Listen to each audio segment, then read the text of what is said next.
A mother claimed that her 3 children were possessed by demons. In 2014, LaToya Ammons of Indiana, USA, said she saw them walking on walls, levitating, and speaking in different voices.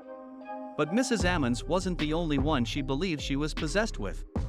According to state reports, people outside of medical professionals, police, and families also witnessed the unforgettable moment. The area's top police officer, Gary Police Officer Charles is Captain Austin, has 35 years of experience, and he says he was fascinated by the story.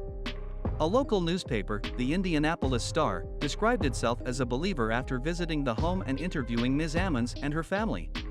In 2012, a psychologist said he saw a 9-year-old speak with various depths of voice and walk backward up a wall. He rolled and landed on his feet, they added.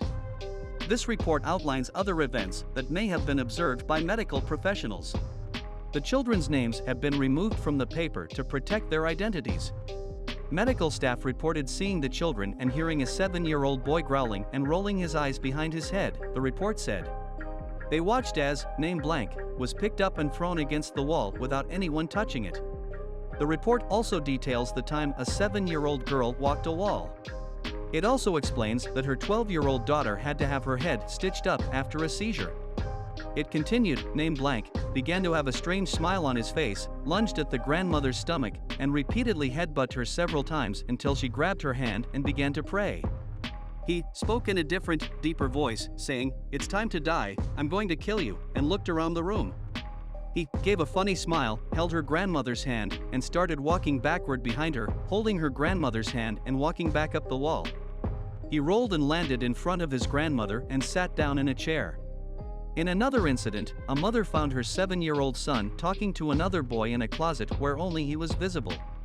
When asked what they were talking about, his mother claimed he told her he was describing what it would be like to be killed by an unseen being. Elsewhere in the report, an unnamed witness suggests that her mother may have mental problems.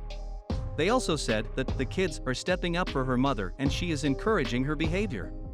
The 3 children were removed from their parents' homes by authorities after the report was filed.